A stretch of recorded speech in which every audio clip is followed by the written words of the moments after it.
नमस्कार, मैं मोहम्मद आसिफ और आप देख रहे हैं एसपीएन नई न्यूज़। देश की बेटियां इंसाफ मांगते मांगते दरअसल वो अब बेबस हो गई हैं, क्योंकि देश में सिर्फ बेटी बचाओ बेटी पढ़ाओ के नारे ही तक सीमित हैं, लेकिन उनको इंसाफ की बात तक कहना जुल्म हो गया।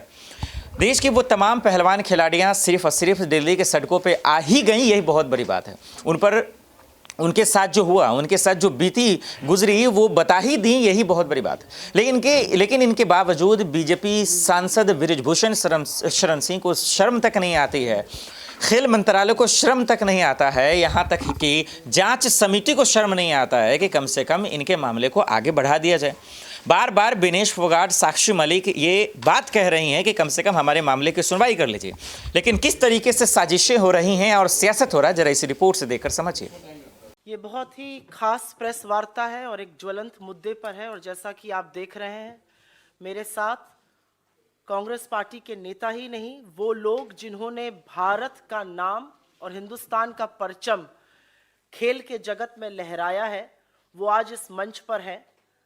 किसी और कारण से होते तो हमें बड़ा गर्व होता, लेकिन वो आज इस मंच पर हिंदुस्तान के उन खिलाड़ियों की वेदना और उनके दर्द को समझाने के लिए, बताने के लिए और सरकार से सख्त सवाल पूछने के लिए मजबूर हैं, जिसका जवाब बहुत पहले आ जाना चाहिए था।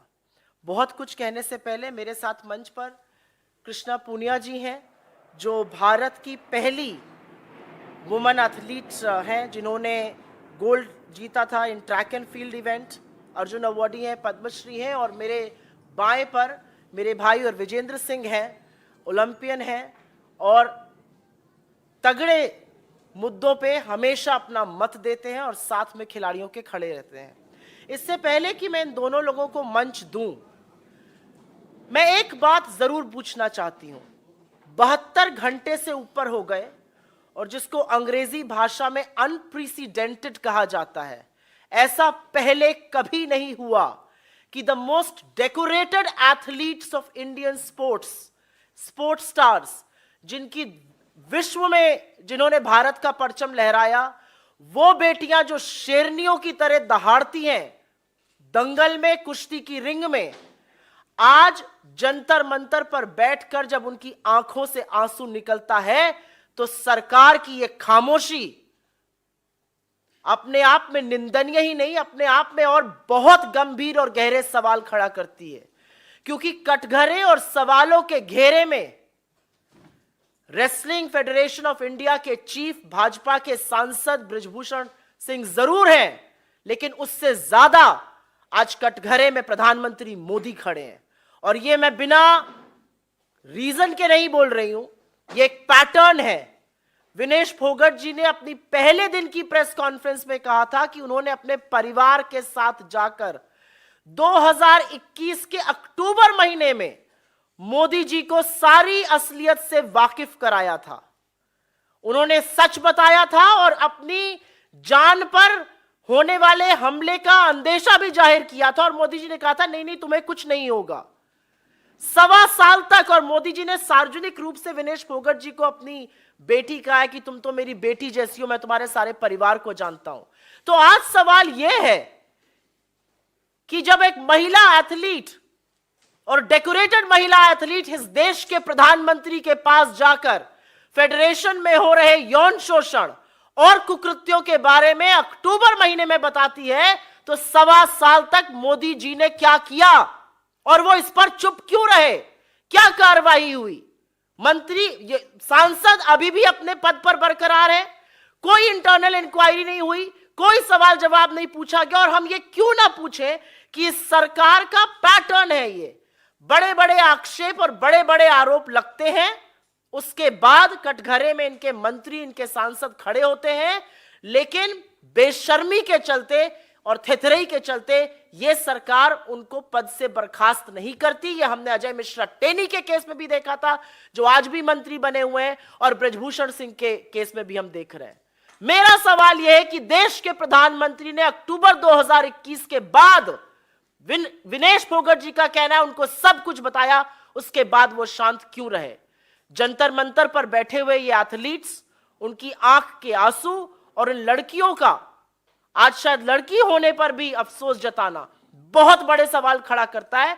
एक ही लाइन कहूंगी और उसके बाद मैं कृष्णा पुनिया जी को इनवाइट करूंगी कि वो अपना ओपनिंग वक्तव्य बोले। हमने अभी तक सरकार के एक नुमाइंदे से इन कुकृत्यों की निंदा नहीं सुनी, इसकी भर्त्सना नहीं सुनी। मेरी कोई आशा नहीं है कि इस देश की महिला और बाल विकास मंत्री, जो कि एक राहुल गांधी ट्रोल है, वो इस वाक्य पर एक भी शब्द बोलेंगी। भाजपा में कुलदीप सिंह सेंगर हुए, भाजपा में चिन्मय आनंद हुए, भाजपा में अंकिता ठाकुर का कातिल बैठा है, भाजपा में लखीमपुर चीरहरण के लोग बैठे हैं। ये क्या है भाजपा का चाल चरित्र और चेहरा? और क्या बेटी बचाओ वाकई में भाजपा से बेटी बचाओ का नारा था? क्योंकि ये सारे नारे आज पूरी तरह से खोखले हैं। क्या बेटी बचाओ और क्या खेलो इंडिया? आपके जो ध्वजवाहक हैं स्पोर्ट्स के, वो जंतर मंतर पर बैठकर ये बोल रहे हैं हमें यौन शोषण के लिए मजबूर किया जा रहा है। ये बात प्रधानमंत्री को पता है और इस बात पर पर्दा गिराया जा रहा है। आपने देखा कि सिर्फ और सिर्फ इस मसले को सियासत तक ही छोड़ दिया गया है। इंसाफ की बात तो कोई कर ही नहीं रहा कि आखिर इन पहलवान खिलाड़ियों को इंसाफ कैसे मिलेगा, आखिर कैसे इन पहलवान खिलाड़ियों को इंसाफ की एक बूथ पहुंचाएगी। यही वजह है कि विनेश फोगाट ने साफ शब्दों में कहा कि ये मामला हरियाणा से यूपी, यूपी से हरियाणा हो गया है, लेकिन हमारे मुद्दों पे बात नहीं हो रही। एक और रिपोर्ट देखिए, समझिए कि कैसे आज मोदी सरकार इन लोगों को बरगला रही है। मैं यही कहना चाहूँगी कि जब समाज से कोई लड़की निकल कर अपने आप को आगे बढ़ाना चाहती है तो सबसे पहली लड़ाई उसकी समाज से होती है, और वो उन जद्दोजहद से निकल कर दिन रात एक करके पसीना बहा के, खून बहा के और देश के लिए पदक जीतने की सोचती है। और जब वो इस मुकाम पे जा रही होती है तो उसके बीच में एक खबर आती है कि रेसलिंग फेडरेशन ऑफ इंडिया के जो प्रेसिडेंट हैं ब्रिजभूषण शरण जी, वो यौन शोषण करते हैं। और ये उस बेटी के द्वारा आरोप लगाए गए हैं जिसमें माननीय प्रधानमंत्री जी ने कहा था कि तुम हमारी बेटी हो। और उसी बेटी ने एक सवाल कल दागा है कि इस देश में बेटी पैदा होनी ही नहीं चाहिए। इससे ज़्यादा तकलीफ़ की बात, दर्द की बात क्या हो सकती है? और साथ साथ मैं ये सवाल ये भी करती हूँ, एक तरफ तो हमारा देश पदक चाहता है और दूसरी तरफ हम अपने भविष्य को देखते हैं, हमारी बेटियों का यौन शोषण होता है, तो आने वाली पीढ़ी या वो पेरेंट्स क्या अपने बच्चों को इस तरीके से स्पोर्ट्स में भेजना चाहेंगे? और मैं यहाँ पर विनेश फोगाट और उन सभी रेसलर्स का मैं धन्यवाद देती हूँ कि इस मंच पे आके उन्होंने इस बात को उठाया है।